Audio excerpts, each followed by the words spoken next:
ላንቺና ላንተ ልዩ ፕሮግራም ከኢሶግ ላንቺና ላንተ በስነ ጾታ ስነ ተዋልዶ ጤናና ኤችአይቪ ኤድስ ላይ የሚያተኩር ሳምንታዊ ፕሮግራም ላንቺና ላንተ ላንቺና ላንተ ላንቺና ላንተ። ጤና ይስጥልኝ ተመልካቾች። ከወሊድ በኋላ ሊገጥም ስለሚችል የደም መፍሰስ ችግር ከዶክተር ፍላጎት ጋር ቆይታ እንድናደርግ ፈቃዳችሁ ሆኖ መግቢያ የሆነን ዘንድ በማሰብ በክፍል 1 ቆይታ አድርገን እንደነበር ያያችሁን ታስታውሳላችሁ። ጊዜያችሁን ሳልወስድ ቀጣይ ቆይታችንን እንድታዩ ልጋብዛችሁ። ቀድማችሁ ግን በክፍል 1 ከቀረበው መረጃ በጥቂቱ ላቀርብላችሁ።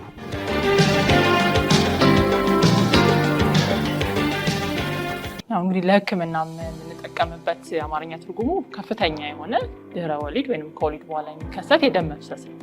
በእንግሊዝኛው ፖስትፓርተም ሄሞሬጅ አንዲት ሴት ከወለደች በኋላ ልጅ ከተገላገለች ጀምሮ የሚከሰት ከፍተኛ ደም መፍሰስን የሚይዝ ያው ሰፊ ነው ችግሩ፣ ግን የምንጠቀምበት የአማርኛ ትክክለኛው ቃል የሚሆነው ድህረ ወሊድ የሚከሰት ከፍተኛ የደም መፍሰስ ነው። አንዲት ሴት በምጥ ወይም በማህፀን ከተገላገለች ከ500 ሚሊ ሊትር በላይ ደም መፍሰስ ካላት እንዲሁም ደግሞ በኦፕሬሽን ከተገላገለች ደግሞ ከ1000 ሊትር በላይ ደም መፍሰስ ካጋጠማት ከፍተኛ ደም መፍሰስ እንወስደዋለን።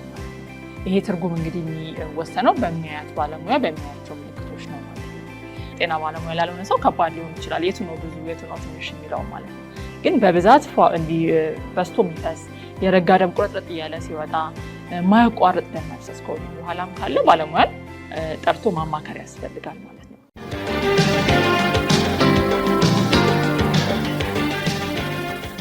ላንቺና ላንተ ልዩ ፕሮግራም ከኢሶግ ላንቺና ላንተ በስነ ጾታ ስነ ተዋልዶ ጤናና ኤችአይቪ ኤድስ ላይ የሚያተኩር ሳምንታዊ ፕሮግራም ላንቺና ላንተ ላንቺና ላንተ ላንቺና ላንተ።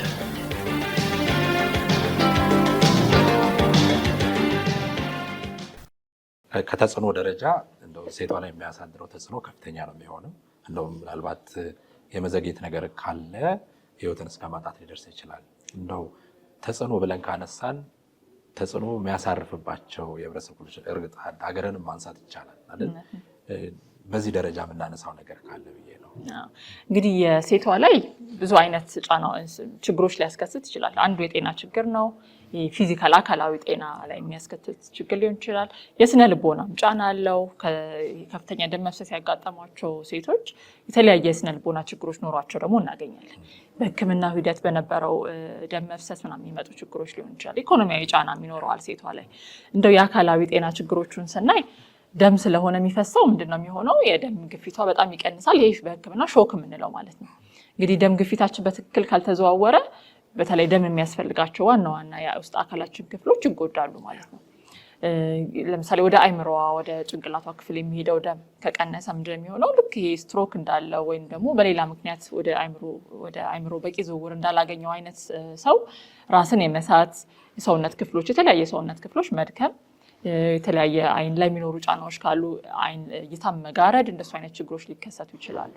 ወደ ልብ የሚሄደው የደም ዝውውር ከተጎዳ የልብን መኮማተሪያ እንትን ይላል ይጎዳብናል። ስለዚህ ልብ መርጨት ካልቻለች ደግሞ እንደገና እያባባስ ነው የምንሄደው የደም ዝውውሩ።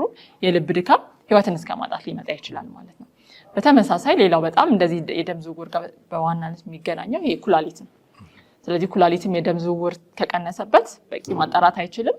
በዛ ምክንያት ሰውነታችን ውስጥ የተለያዩ ጎጂ ነገሮች ይጠራቀማሉ። ሽንት ማውጣት አትችልም። ከሱ ጋር የተያዘ አጣዳፊ የኩላሊት መድከም የምንለው በተለይ ይሄ በጣም ቶሎ የምናየው ከባድም ችግር ብለን የምንወስደው ከወሊድ በኋላ የሚከሰት የደም መፍሰስ ጋር አንዱ እሱ ነው ማለት ነው። እንግዲህ ብዙ እናቶች ይመጣሉ ከፍተኛ ደም መፍሰስ አጋጥሟቸው ደም ተሰጥቷቸው ህክምና ኦፕሬሽን ተሰርቶላቸው ወደ እኛ ሆስፒታልን በጣም ይመጣሉ። ይሄ እስከየት ሊያደርስ ይችላል? እስከ ዲያሊሲስ የምንለው ማለት ነው። ኩላሊትን ተክቶ በማሽን እስከ መታጠብ ድረስ ሊያደርስ የሚችል ችግር ነው። ብዙ ጊዜም የምናየው ችግር ነው ማለት ነው። እና ከፍተኛ ደም መፍሰስ ያጋጠማቸው ሴቶች በቂ ሽንት እየሸኑ ነው ወይ የሚለውን መከታተል፣ የኩላሊት ስራ እንዴት ነው የሚለውን በላቦራቶሪ ማረጋገጥ ያስፈልጋል ማለት ነው። እንዳልኩት የሁሉም የሰውነታችን አካል ክፍሎች ከደም ዝውውር ጋር የተያያዙ ስለሆኑ የትኛውም የአካል ጉዳት ሊያጋጥም ይችላል። በተለይ ግን የተለመደ የምናየው ኩላሊት፣ ጭንቅላት የአካል ክፍሎችን ስራ ማስተጓጎል ምናያቸው ችግሮች ሊሆኑ ይችላሉ። ሌላው ያው ደም ማነስ ሲኖር የመድከም ልብ ቶሎ መፍታት እንቅስቃሴን የማገድ ነገሮች ሊኖሩ ይችላሉ። እሱም ወዲያው ከምናያቸው ችግሮች ውስጥ አንደኛው ሊሆን ይችላል ማለት ነው። ሌላው እንግዲህ በጣም በጊዜ ተገኝቶ ህክምና ካልተሰጠው እንግዲህ የሚደማው ክፍል የማህፀን ክፍል ነው። መኮማተር ካልቻለ መድኃኒቶቹ መስጠት ካልቻለ ማህፀን እስከ ማውጣት ሊደርስ ይችላል ማለት ነው። ይሄ ማለት እንግዲህ ማህፀን ይወጣል ሲባል ድጋሚ ላለመውለድ የወር አበባ ላለመምጣት እዛ ድረስ ሊያደርስ የሚችል ችግርም ወደ ኦፕሬሽን ሊወስድ የሚችልም ችግር እንደሆነ መውሰድ ያስፈልጋል ማለት ነው። አንዳንዴ ጭንቅላት ላይ የሚተዉ ጠባሳዎች ደግሞ የጭንቅላታችን በተለይ ሆርሞን የሚያመርተውን ክፍል የሚጎዱ ከሆነ ፒቱታሪ የምንለው ግላንድ በተለይ የሚጎዳ ከሆነ ጡት ያለማጥባት፣ ጡታቸው ደረቅ ይሆናል፣ ጡት የለንም ይላሉ። ሌሎቹንም ይሄ ለሰውነታችን የሚያስፈልጉ ሆርሞኖች እንዳይኖሩ ስለሚያደርግ እሱም ይሄ ሺሃን ሲንድረም የምንለው በጣም የተለመደም ባይሆን ሌሎቹን የአካል ክፍሎች እስከ ታይሮይድ ግላንድ እነሱ ሁሉ እንዳይሰሩ ሆርሞኖች እንዲቀንሱ ሆኖ ከፍተኛ የጤና ችግር ውስጥ ሊጥላቸው የሚችል ሁሉ ችግር ሊያስከትል ይችላል ማለት ነው። እንግዲህ ብዙ ጊዜ የምናያቸውን የአካላዊ ችግሮች ስንወስድ ነው ማለት ነው። ከዛ ውጭ ግን የኢኮኖሚያዊ የምንለው ለምሳሌ አንዲት ሴት ኦፕሬሽን ከተሰራላት ብዙ ደም መፍሰስ ካለ ሆስፒታል ለመቆየት ሆስፒታል ሲቆይ የተለያዩ ኢንፌክሽኖችን አብሮ የመያዝ ብዙ ችግሮችን አብሮ ሊያመጣ ይችላል። ለህክምና የሚያስፈልገው ወጪም በጣም ከፍተኛ ነው የሚሆነው ማለት ነው። እስከ ማሽን ላይ እስከ መሆን አይሲዩ እስከ መግባት እነሱ የህክምና ወጪዎች ይኖራሉ ማለት ነው። በህክምና ሂደት የሚኖሩ የጫናዎች ደግሞ ይሄ በተለይ ከወሊድ በኋላ ቢከሰት ድባቴ የአእምሮ ህመሞችን ብዙ ጊዜ ያጋልጣል። ስለዚህ ይህንን ድጋፍ ማድረግ መከታተል ያላቸውን እናቶች ደግሞ የስነ ልቦናም የህክምና እርዳታ ካስፈለገ መስጠት ያስፈልጋል ማለት ነው። ይሄ አብዛኛው ሴቶቹ ላይ የምናየው ነው። ህይወት ከጠፋ ደግሞ እንዳለው ቤተሰብ እስከሚያደር ልጆችን የሚያሳድግ እስከ መጥፋት ብዙ ጊዜ ምን ይባላል እናት ከሞተች በኋላ ምንድነው የልጆችም ሰርቫይቫል በተለይ የተወለዱ ልጆችም በህይወት የመቆየት ጤናማ የመሆን ነገር በጣም ይቀንሳል ነው የሚባለው። ስለዚህ የልጆችም ጤና ላይ ድረስ ሁሉ ጫና ሊኖረው የሚችል ሌሎች የስነ ልቦና ጫናዎችን ቤተሰብ ላይ ማህበረሰብ ላይ ሊያስከስት ይችላል ማለት ነው። ህክምናው እንሂድ። ህክምና ምንድን ነው የምታደርጉት አንድ ሴት እንደዚህ አይነት ችግር ሲገጥማት? ምናልባት መከላከያው ከህክምናው ጋር ስለሚገናኝ መከላከያውን አብረን ሄድ እንችላለን። በምን መከላከል ይቻላል የሚለውን ስንወስድ እንዳልኩት ሙሉ ለሙሉ ሞትን መከላከል እንችላለን ብለናል። የድህረ ወሊድ ከፍተኛ ደም መፍሰስን ሙሉ ለሙሉ ማጥፋት ባንችልም ግን የምንከላከልባቸው መንገዶች አሉ። ይሄ ከየት ይጀምራል? እንግዲህ ቅድመ እርግዝና ክትትል ከምንለው ይጀምራል ማለት ነው። የተለያየ አጋላጭ ችግር ያላቸው እናቶች አንስተናል። የጤና ችግር ያላቸው መድኃኒት የሚወስዱ ከሐኪም ሳያማክሩ እርግዝና ባይኖራቸው የምንላቸው ሴቶች ሁሉ ሊኖሩ ይችላሉ። ስለዚህ ቅድመ እርግዝና ከማርገዟ በፊት አንዲት ሴት ባለሙያን ብታማከር እኔ ለማርገዝ ፊት ነኝ ወይም ችግር አለ የሚለውን ባለሙያ ማማከር ቢቻል ያሉ ችግሮች ካሉ እነሱን አስተካክሎ መድኃኒቶች መቀየር ሊሆን ይችላል። ህክምና ያሉትን መድኃኒቶች ደግሞ ችግሮች ማስተካከልና ጥሩ ነው ለእርግዝና ሲባል ወደ እርግዝና መሄድ ይመከራል ማለት ነው። ቅድመ እርግዝና ክትትል አንደኛው ሊጠቅመን የሚችል ነገር ነው ማለት ነው። ሁለተኛው ደግሞ እርግዝና ላይ ማለት ነው። እርግዝና ላይ ቶሎ ወደ ህክምና መሄድም ይጠቅማል። ህክምና ላይ እርግዝና ላይ መቼ እንሂድ ሲባል እንግዲህ ድሮ በተለምዶ 3 ወር ይሙላው 4 ወር ይሙላው ይባል ነበር። ይህም ትክክለኛ አካሄድ አይደለም። አሁን በተቻለ መጠን የመጀመሪያውን እርግዝናውን እንዳወቀች አንዲት ሴት ለእርግዝና ክትትል ብትሄድ ብዙ ነገሮችን ቀድሞ ማግኘት ማስተካከል መከላከል የምንችላቸው ችግሮች ሊኖሩ ስለሚችሉ የእርግዝና ክትትል ማድረግ ያስፈልጋል። እንግዲህ እርግዝና ክትትል ላይ አንዳንዶቹን ችግሮች ማስተካከል መቀነስ ወይም የሚኖሮችን ሪስኮች መቀነስ የምንችልበት ጊዜ ነው ማለት ነው። ስለዚህ አንዲት ሴት ለምሳሌ ሌላ ከባድ ችግር የላትም። በተለምዶ ሎ ሪስክ ነው የምንለው አማርኛው እንዴት እንደሆነ አላውቅም። አነስተኛ ተጋላጭነት ያላቸው ለተለያየ እርግዝና ችግር የምንላቸው ሴቶች ከሆኑ ቢያንስ 8 ጊዜ የእርግዝና ክትትል እንድታረግ ይመከራል። ይሄ እንግዲህ ተጋላጭነት ላላቸው ደግሞ ከዛ በላይ መሆን አለበት ማለት ነው። እዚህ በዚህ 8 ጊዜ በሚደረጉ ክትትሎች ውስጥ የሚደረጉ ነገሮች አንደኛ ደም ማነስን መከላከል ያስፈልጋል። ደም ማነስ ያላት ሴት እንግዲህ 500 ሚሊ ሊትር እስክደማ ድረስ አንጠብቅም ብያለሁ። አነስተኛ የደም መፍሰስ ራሱ ወደ ደም መፍሰስ ወደሚያስከትላቸው ችግሮች እስከ ሞትም ሊያደርሳት ይችላል ማለት ነው። እዚህ ደም ማነስን መከላከል አንደኛው መንገድ ነው ማለት ነው። ደም ማነስን ለመከላከል ለሁሉም ነፍሰ ጡር እናቶች በተለምዶ አይረን የምንለውን ቀዩ ኪኒን ይሰጣል። ይሄ እንግዲህ አሁን አንዳንድ ጨጓራዬን አሞኛል በየቀኑ አልወስድም ልጁን ያፋፋብኛል ተብሎ በተለምዶ የማይወሰድ ነገር ነው አይደል? ግን ይሄንን ብትወስድ አንዲት ሴት የራሷን ደም ብታጠራቅም ደም ማነስን ብትከላከል ከዚህ ጋር ተያይዞ እስከ ሞት ሊያደርስ ከሚችል ችግር ራሷን መከላከል ትችላለች ማለት ነው። እዚህ አንደኛው ይሄኛውን የአይረን የምንለውን መስጠት ያስፈልጋል ማለት ነው። 5 ወር አካባቢ ደግሞ ለተለያዩ ትላትሎች ተብሎ ምናወጣ የትላትሎች ከተገኙ ሰውነቷ ውስጥ ብሎ ምንሰጣት ሽሮፕ አለች። እሷን መውሰድ እሷም የደም ማነስን ከመከላከል አንገል ትጠቅማለች ማለት ነው። ሌላው ምናልባት ወባ ያለባቸው አካባቢዎች ላይ ወባን ለመከላከል የሚደረጉ ጥረቶች ራሱ ደም ማነስን ለመከላከል የሚጠቅሙ ናቸው። እነሱን እናደርጋለን ማለት ነው። ከዛ ውጪ አመጋገብ ላይ በተለይ ይሄ አይረን አላቸው ምንላቸውን ጥራጥሬዎች የስጋ ክፍሎች በትክክል መውሰድ ከቻለች አንዲት ሴት ይሄኛውም ይጠቅማል ብለን እንወስዳለን ማለት ነው። ሌላው እንግዲህ በተለይ የእርግዝና የመጨረሻው ክፍል ላይ የሰርድ ትራይሚስተር ብለን ወደ መጨረሻው ከ7 ወር በኋላ የምናደርገው ደግሞ ምንድነው ጤና ባለሙያ እቺ እናት ምን ችግር አላት፣ የት መውለድ አለባት፣ በምን መንገድ መውለድ አለባት፣ መቼ መውለድ አለባት የሚለውን እቅድ ማውጣት ያስፈልጋል። ለምሳሌ ብዙ ደም እንደምትደማ የምናውቃትን ሴት በድንገተኛ ምጥ ጀምሯት እስክትመጣ ድረስ አንጠብቅ እንችላለን።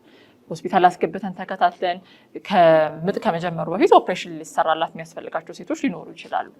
ስለዚህ በዚህ ጊዜ ምንድነው የምናደርገው? የትኛዋ እናት ምን ችግር አላት፣ እንዴት አድርጋ ትውለድ የሚለውን እናስባለን ማለት ነው። ለምሳሌ ጤና ጣቢያ ያለች እናት ለነዚህ ለከፍተኛ ደም መውሰስ የተጋለጠች ከሆነች በጊዜ ሪፈር ተደርጋ ወደ ሆስፒታል መጣ ደም ባለበት ኦፕሬሽን ይሄንን ህክምናዎች መስጠት የሚችል ባለሙያ ባለበት እንድትወልድ ይደረጋል ማለት ነው። ይሄ በርዝ ፕሪፔርድነስ ወይንም የወሊድ ዝግጁነት የምንለው ነው። ይሄንን ማድረግም አንደኛው ከከፍተኛ ደም መፍሰስ ጋር የተያያዙ ችግሮችን የምንከላከልበት መንገድ ነው ማለት ነው። ሌላው በጣም ወሳኝ ነገር ደግሞ በጤና ተቋም ውስጥ እንድትወልድ ማድረግ ማለት ነው። እንግዲህ አሁንም ሀገራችን ውስጥ ቤታቸው ውስጥ የሚወልዱ እናቶች አሉ። ምንም እንኳን አይደል ጤና ተቋም ደርሷል አካባቢያቸው ላይ ነው ብንልም በተለያየ ምክንያት ቤታቸው የሚወልዱ እናቶች አሉና ቤት መውለድና ጤና ተቋም መውለድን በጣም የተለያዩ ነገሮች ናቸው ማለት ነው። ስለዚህ ጤና ተቋም መጥቶ በጤና ባለሙያ ክትትል መውለድ ራሱ አንደኛው ይሄ ከፍተኛ ደም መፍሰስ ጋር የተያያዙ ችግሮችን የምንከላከልበት መንገድ ነው ማለት ነው። ሌላው ያው ከእርግዝና የምጥ ክትትል የምጥና የወሊድ ክትትሎች በጣም አስፈላጊ ናቸው። የተራዘመ ምጥ እንዳይኖር ምጥን ተከታትሎ በአግባቡ እንግዲህ ሁሉም ምጥ ያለው ሰው በማህፀን ይወልዳል ማለት አይደለም። ችግር ከተከሰተ በህክምና እርዳታ የምጥ መርፌ የሚያስፈልግ ከሆነ ኦፕሬሽን የሚያስፈልግ ከሆነ በዛ መልኩ እንድትገላገል ማድረግ አንደኛው መከላከያ መንገዳችን ሊሆን ይችላል ማለት ነው። ሌላው እንግዲህ ልጁን ካገላገልን የመጨረሻውን መንታም ከሆነ የመጨረሻውን ልጅ ካገላገልን በኋላ ከፍተኛ ደም መፍሰስ እንዳይከሰት ብለን የምንሰጠው መድኃኒት አለ ማለት ነው። እንግዲህ በምጥ የወለዱ እናቶች ሊያውቁት ይችላሉ። ታፋቸው ላይ የምትሰጥ ማህፀን ወደ ቦታው እንዲመለስ እንዲኮማተር የምትረዳ ኦክሲቶሲን የምንላት መድኃኒት ወሳኝ መድኃኒት ናት ማለት ነው። ይቺ መድኃኒት እንግዲህ ጽንሱ ከወጣ በ1 ደቂቃ ውስጥ ብትሰጥ ይመከራል ማለት ነው። የእንግዲህ ልጅ ከማውጣታችን በፊት ይቺ መድኃኒት ሰተን በጥንቃቄ እንግዲህ ልጅን በጣም ትግል በሌለው መልኩ እንግዲህ ልጅን ማውጣት ያስፈልጋል ማለት ነው። እሱን አድርገን ምንድነው የምናደርገው? ማህፀን ወደ ቦታው እንግዲህ ልጅ ከወጣ በኋላ ማህፀን ወደ ቦታው ይመለሳል። ወደ ቦታው ተመልሷል ወይ ተኮማትሯል ወይ የሚለውን ጤና ባለሙያ ያረጋግጣል ማለት ነው። እንግዲህ ወደ ቦታው ከተመለሰ ክትትል ብቻ በቂ ሊሆን ይችላል ማለት ነው። ወደ ቦታው ካልተመለሰ ግን ዩትራይን ማሳጅ ብለን ልክ ሌላ ቦታ ላይ ማሳጅ ይደረጋል። ጡንቻ ሲደክም ልክ እንደዛው ማህፀንም ማሳጅ ተደርጋ ወይም ደግሞ በመታሸት ቀላል በሆነ በመታሸት ወደ ቦታው እንድትመለስ ይደረጋል ማለት ነው። ይሄም አንደኛው መከላከያ መንገድ ነው ማለት ነው። እዚህ በህክምናው አክቲቭ ማኔጅመንት ኦፍ ሰርድ ስቴጅ ኦፍ ሌበር የምንለው እነዚህን ሶስቱን የያዙ ናቸው ማለት ነው። ሌላ የቀረ ጽንስ እንደሌለ ያረጋግጠን የመጨረሻውን ጽንስ ካገላገልን በኋላ ማህፀንን ለማኮማተር የምትሆን መድኃኒት እንሰጣለን። ብዙ ጊዜ የሚሰጠው በመርፌ ነው፣ ታፋ ላይ ነው የምንሰጠው። እሱን ከሰጠን በኋላ የእንግዲህ ልጅን በጥንቃቄ እናወጣለን። ኮንትሮል ኮንትራክሽን እንለዋለን። በጣምም ሳይሳብ በጥንቃቄ ማህፀን እየተኮማተረ እንዲላቀቅ እናደርጋለን። ከዛ በኋላ የማህፀን በቦታው መመለስን በማረጋገጥ ለሱ የሚያስፈልግ ከሆነ ማህፀን ማሳጅ እናደርጋለን ወይንም ማሸት ሊያስፈልግ ይችላል ማለት ነው። ይህም እንግዲህ አንደኛው መከላከያው መንገድ ነው ማለት ነው። ሌላኛው እነዚህ ነገሮች ካደረግን በኋላ ደግሞ ችግሩ እንዳይከሰት መከታተልን በጣም ወሳኝ ነገር ነው ማለት ነው። ለምን አንዲት እናት ሆስፒታል ውስጥ ወይንም ጤና ተቋም ውስጥ ስለተኛች ብቻ ይህንን ችግር በጊዜ አግኝተን ህክምና እንሰጣለን ማለት አይደለም። እንግዲህ ሁላችንም ሰምተን ልናቅ እንችላለን። ጤና ተቋምም ወልደው ብዙ ደም ፈሷቸው የሞቱ እናቶች ልናቅ እንችላለን።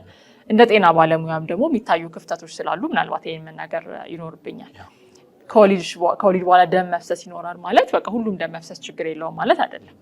እየደማው ነው እያሉ እናቶች እየተናገሩ ይኖራል ያጋጥማል እየተባሉ ዘግይቶ የሚላኩ እናቶች ይኖራሉ ብዙ ጊዜ እና መከታተል በጣም ወሳኙ ነገር እንግዲህ ስራችን የሚያልቀው እናትዬ ወደ ቤት ስትሄድ ነው እንጂ ስናዋልድ እንዳልሆነ እንደ ጤና ባለሙያ ግንዛቤ መውሰድ ያስፈልጋል። ብዙ እናቶች በተለይ ዝቅተኛ ጤና ተቋም ውስጥ ወልደው ከዛ በኋላ ደም ፈሷታል ሲባል ኖርማል ነው ችግር የለውም ይኖራል እየተባሉ በኋላ ላይ በጣም የተባባሰ ሁኔታ መጥተው እስከ ሞት የደረሱ እናቶች ስላሉ ማለት ነው። ስለዚህ ክትትል በጣም ወሳኝ ነገር ነው። አሁን እንግዲህ እስከዛሬ ስንሰራ ከነበረው ላለፉት 2 ዓመታት ውስጥ እቺ ፕላስቲክ ተቀምጣለች። ፕላስቲኳ ድሬፕ ነው የምንላት በህክምና። እዚህ አንዲት እናት ከወለደች በኋላ ከስር ትቀመጣለች። መለኪያ መጠን አላት። ቁጥሯን እያየን ከፍተኛ ደም መፍሰስ ተከስቷል አልተከሰተም የሚለውን መከታተል፣ የሚደማ ነገር አለ የለም የሚለውን በየ15 ደቂቃው ለመጀመሪያዎቹ 2 ሰዓታት ማየት፣ የደም ግፊቷና የልብ ምቷን መከታተል፣ እነዚህ ነገሮች ከመከላከል አንጻር ወሳኝ ነገሮች ናቸው ማለት ነው። እንግዲህ እነዚህ ሁሉ አድርገን ግን የከፍተኛ ደም መፍሰስ ከተከሰተ እንዴት ነው ህክምናው የሚለውን ስንወስድ እንግዲህ አሁን ህክምናው እየተመከረ ያለው የጥቅል ህክምና እንዲሰጥ ነው ማለት ነው። እንግዲህ ይሄ በንድል አፕሮች እንለዋለን። በተለይ ከ3 ዓመት በፊት የተሰራ ጥናት ነው፣ ዓለም አቀፍ ጥናት በ4 አፍሪካ ሀገሮች የተሰራ ናይጄሪያ፣ ኬንያ፣ ታንዛኒያ እና ሳውዝ አፍሪካ ላይ ከ200,000 በላይ በምጥ ከወለዱ እናቶች ላይ የተደረገ ጥናት ነው። እንግዲህ እዚህ ጥናት ላይ የታየው ምንድነው ይቺን መለኪያዋን በማስገባትና ከተከሰተ በኋላ ደግሞ የድህረ ወሊድ ደም መፍሰስ ከተከሰተ በኋላ የጥቅል ህክምና በመስጠት ወደ 60% የእናቶችን ሞት እንዲሁም ይሄ ከ1 ሊትር በላይ የሚደሙትን እናቶች 60% መቀነስ የሚቻል ህክምና መንገድ እንደሆነ ታይቷል። ስለዚህ ምንድነው የምናደርገው? ይሄ ችግር እንዳለ እንግዲህ ይሄ ከፍተኛ ደም መፍሰስ ሲከሰት አንድ ሰው የሚያክመው ችግር አይደለም። ለምን ከጊዜ ጋር የተያያዘ ስለሆነ ማለት ነው። በፍጥነት ምላሽ መስጠት ስለሚያስፈልገን ምንድነው የምናደርገው? እርዳታ መጥራት ያስፈልጋል ማለት ነው።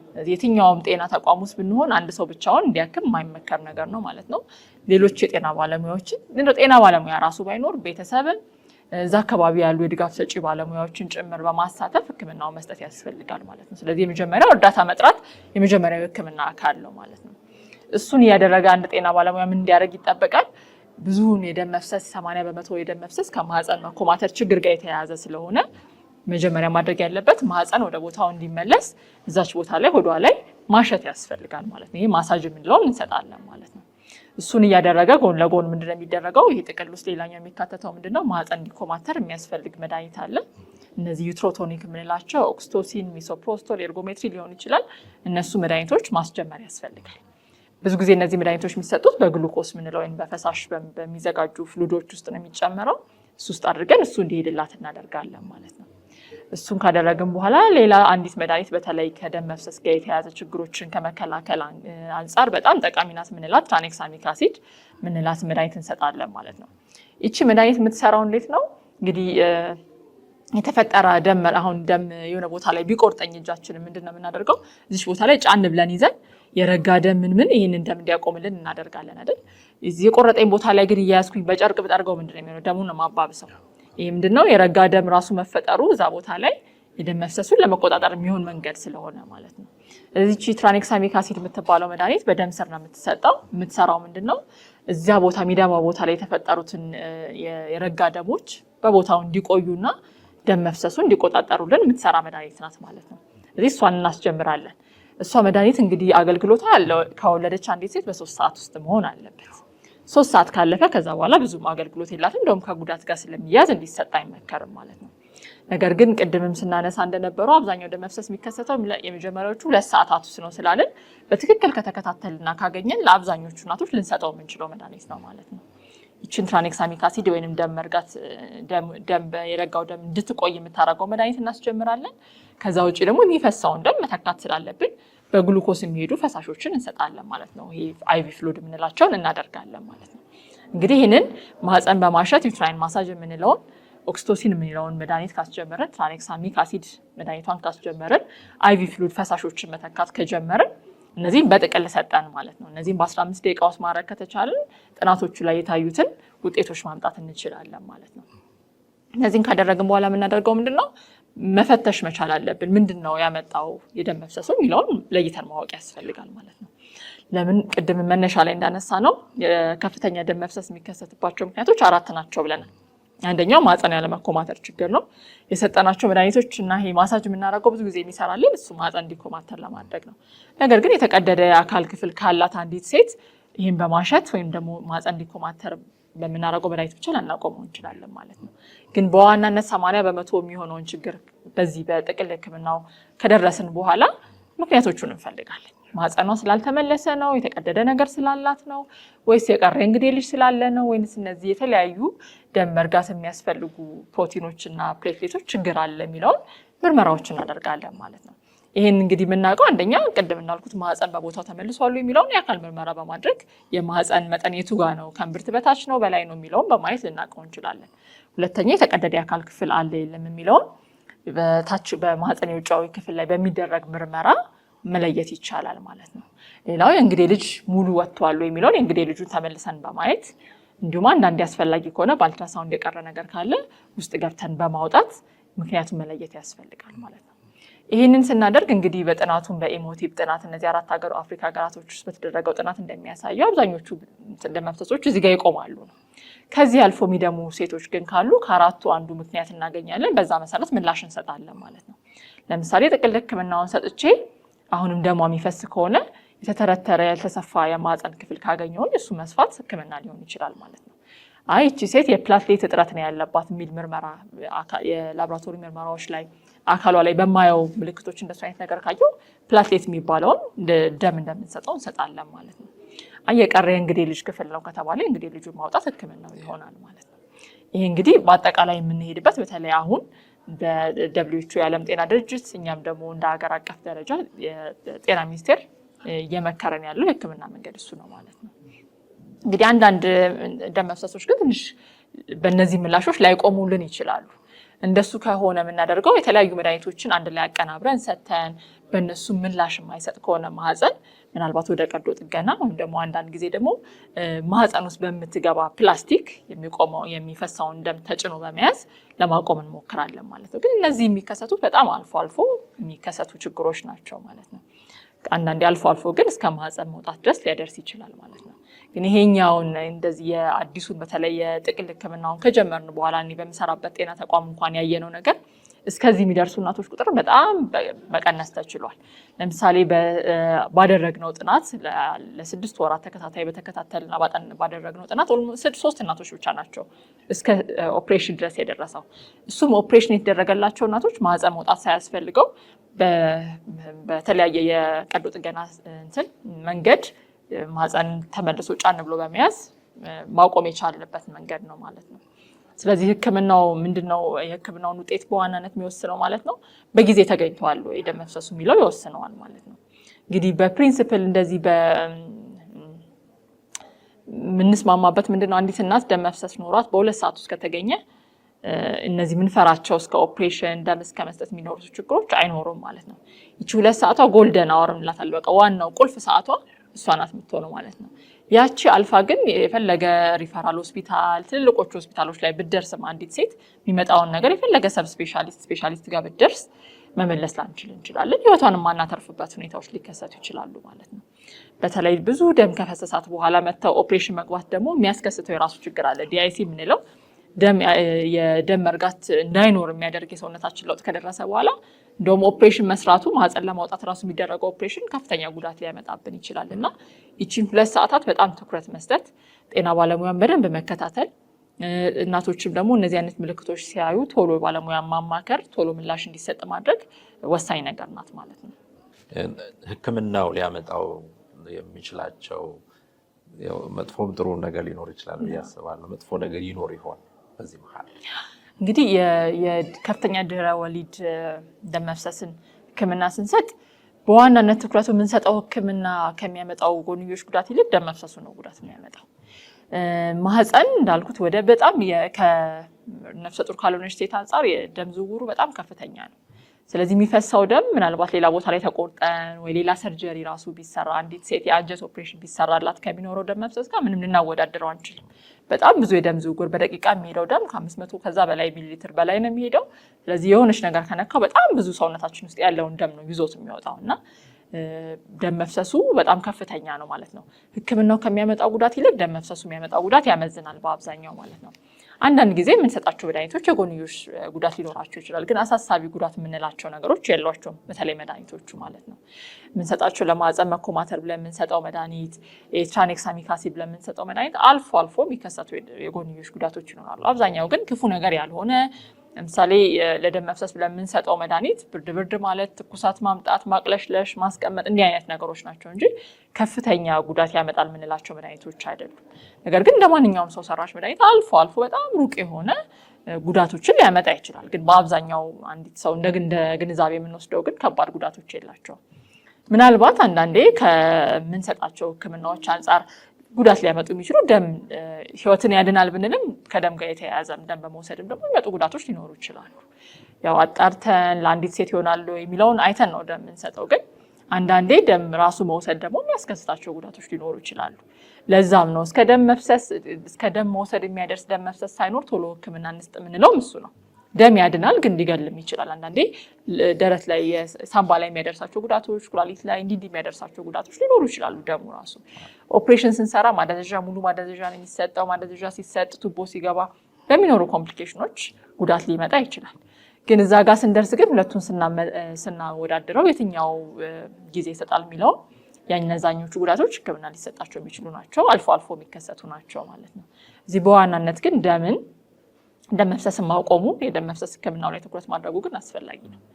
ሁላችንም ደምን ልክ መፍራት ብንጀምር በተለይ ከወሊድ በኋላ ደምን ቶሎ መፍራት ቢጀመር በጣም ጥሩ ነገር ነው። ቶሎ ምላሽ ይሰጣል። እነዛ ምንላቸው ነገሮች ጋር ሳንደርስ ማቆም ይቻላል ማለት ነው።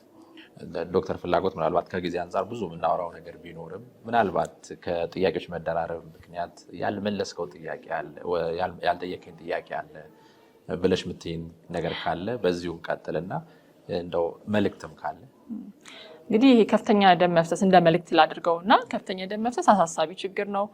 አሳሳቢ የሚሆነው መከላከል የምንችለው ነው። ለምሳሌ እኔ በትምህርት ጊዜ በስራ ሁኔታዬ በከፍተኛ ደም መፍሰስ የሞተችን ሴት ከነስሟ ከነመልኳ እያንዳንዷን ነገር ነው የምናስታውሰው። ምክንያቱም በጣም የሚቆጨን ነገር ስለሆነ ማለት ነው። ሁሉን ነገር ስንወስደው ለምሳሌ የት ጋ ነው ችግሩ ብለህ ብትጠይቀኝ ወደኋላ አይ ብትመጣ ኖሮ ቤቷ ባትወልድ ኖሮ ክትትል ብታደርግ ኖሮ አይ ከዚህኛው ጤና ተቋም ወደዚህኛው ጤና ተቋም ደግሞ በጊዜ ብትላክ ኖሮ እኛ የምንሰራበት ጤና ተቋም ላይ ራሱ በጊዜ ይሄን ችግር ብናገኝ ኖሮ ቶሎ ብናቀው ኖሮ ይሄን ምላሽ ብንሰጠው ምንለው ነገር ስላለ ማንረሳቸው ችግሮች ናቸው። ስለዚህ ሙሉ ለሙሉ መከላከል የምንችለው ችግር ኖሮ የብዙ እናቶችን ህይወት በተለይ ወጣት እናቶች በመውለድ እድሜ ውስጥ ያሉ እናቶች ህይወት ማለፍ የለበትም ማለት ነው። በዚህ መልኩ ምን እናደርግ ብለን ስናስብ እንደ ማህበረሰብ አንደኛ ግንዛቤ መውሰድ ከፍተኛ ደም መፍሰስ ምንድነው፣ እንዴት መከላከል እንችላለን የሚለው ከቅድመ ወሊድ ቅድመ እርግዝና ጀምሮ የእርግዝና ክትትሎችን ከወሊድ በኋላ የሚደረጉ ክትትሎችን በደንብ ቦታ መስጠት ያስፈልጋል። አንዳንዴ እናቶች ያስቸግራሉ። በቃ እኔ ልጅ የሚጠብቅልኝ የለም መሄድ አለብኝ እንዲህ ብለው ወደ ቤታቸው ለመሄድ ይቸኩላሉ። ግን ይሄ እንግዲህ ለአብዛኞቹ እናቶች ችግር አያስከስትም ማለት የትኛዋ እናት ላይ ተከስቶ የትኛዋ እናት እናጣለን የሚለውን ግን ማወቅ አንችልም እና እሷን በደንብ ባለሙያ የሚሰጠውን ምክር በደንብ መከታተል ቢችሉ ከወሊድ በኋላ አይ ያጋጥማል በፊትም እንዲህ የወለድኩት እንዲህ የፈሰሰኝ ብሎ ማለመዘናጋት ደም ሲያዩ አማክሮ ጤና ባለሙያ ችግር የለውም ወደሚለው ቢሄድ ይሻላል ማለት ነው። እዚህን ግንዛቤ መውሰድ ቢቻል ጤና ተቋም መጥቶ መውለድ ቢቻል በጊዜ ለምጥና ለወሊድ ሰዓትም በጊዜ ወደ ጤና ተቋም መምጣት ቢቻል ጥሩ ነው ማለት ነው። ሌላኛው እንግዲህ ጤና ባለሙያዎች ላይ ደግሞ የምሰጠው መልእክት አሁን እንግዲህ አብዛኞቹ የኛ ሀገር እናቶች ክትትል እያደረጉ ነው፣ ጤና ተቋም እየወለዱ ነው እንላለን። ግን እኛ ጋር መጥተው በቂ አገልግሎት እየሰጠን ነው የሚለውንም በደንብ ማየት ያስፈልጋል። መጥተው መሄዳቸው 8 ጊዜ መከታተሏ አንዲትን እናት የእርግዝና ክትትል አድርጋለች ላያስብል ይችላል። ችግሮችን አይተን በጊዜ ሪፈር ማድረግ ካልቻልን፣ በጊዜ ሕክምና ወደሚሰጥበት ቦታ መላክ ካልቻልን ይህም ትርጉም የለውም እና እንደ ጤና ባለሙያ ይሄኛውም በእኛ እጅ ያለ ችግር እንደሆነ አውቀን እነዚህ ነገሮች ማድረግ ብንችል ችግሮች ሲታዩ ቶሎ በጊዜ ምላሽ መስጠት ቢቻል። ሌላው አሁን የመጣችው በተለይ መለኪያዋን በአግባቡ መጠቀም ቢቻል ድሬፓን አስገብተን በጊዜ ችግሩን አግኝተን ምላሽ መስጠት እንዲቻል ማድረግ ቢቻል ያስፈልጋል ማለት ነው። ሌላው ደግሞ ምንድነው እንትን ማለት የምንፈልገው እንግዲህ ከደም መፍሰስ ጋር ስናስብ ደም መፍሰስን በፍሉድ ወይንም በግሉኮስ ማከም አይቻልም። ደም የሚተካው በደም ነው። እንግዲህ የምንሰጠው ፍሉድ ይሄ ፈሳሹ ብቻ የአንዲትን ሴት የደም ዝውውርን ሁሉ ነገር ያስተካክላል ማለት አይቻልም እና ደም የሰው ህይወት ያድናል፣ የእናቶችን ህይወት ያድናል እና ሁልጊዜ ደግሞ እኛ ከእናቶች ጋር ስንሰራ የምንቸገረው ዋናው ነገር መድኃኒት አይደለም፣ አልጋ አይደለም፣ ወይም ማሽን አይደለም የምንቸገረው እና ደም በጣም እንቸገራለን። ስለዚህ ሁሉም እንደ ማህበረሰብ ክፍል ደም መለገስን እንደ ልምድ ብናደርገው እና የሰውን ህይወት እያዳን አንዲትን እናት የአንድን ቤተሰብ ህይወት ላይ ለውጥ እያመጣ እንደሆነ ብናስብና ደም መለገስም ብንችል በጣም ጥሩ ነው ብዬ አስባለሁ። ሌላው ምናልባት ለተለያየ ባለሙያዎች ደግሞ የምሰጠው ምክር ደግሞ ምርምሮችን መስራት ብንችል ነገሮችን ለመቀየር ምን በመልኩ መስራት ይቻላል የሚለውን ደግሞ የኛም ኃላፊነት ስለሆነ ምናልባት የዓለም ጤና ድርጅት ሌሎች የውጭ ሀገር ምርምሮችን ብቻ ወስደን ከምንሰራ እኛ ሀገርስ ያለውን ነገር በምን መልኩ እንቀይረው የሚለውን ማስተካከል ቢቻል የሚለውን መልእክት እሰጣለሁ። ምናልባት ለማህበረሰቡ ሌላውም አምቡላንሶችም ላይ ማየው አይነት ችግር ስለሆነ አምቡላንሶች ከተማ ውስጥ ሲንቀሳቀሱ እንግዲህ ከተማ ያለበት ሆስፒታል ውስጥ ነው የሚሰራው እና አንዲት እናት ከአንድ ጤና ጣቢያ እኛ ጋር እስክትደርስ አንዳንድ ጊዜ ረጅም ሰዓት ይሆናል እንግዲህ እና እነዚህ አምቡላንሶች በተለይ እናቶችን ይዘው የሚሄዱ አምቡላንሶችም ላይ ቅድሚያ መስጠት ብንችል ሰዓቶቹን እንትን ለማለት እሱም አንድ መልእክት ነው ከማያቸው ችግሮች ማለት ነው። በጣም ነው የማመሰግነው ለዛሬ መረጃው። እንግዲህ ወደፊት ደግሞ በጣም በርካታ ርዕሰ ጉዳዮችን እናነሳለን ብዬ ተስፋ አደርጋለሁ። እግዚአብሔር ይስጥልኝ ለዛሬ። ክቡራን ተመልካቾቻችን የዛሬው ርዕሰ ጉዳያችን በዚህ ተጠናቋል። በሚቀጥለው የዩቲዩብ ገጻችን ሌላ ርዕሰ ጉዳይ ይዘን እንመጣለን። እስከዚያው በጤና ጠብቁን።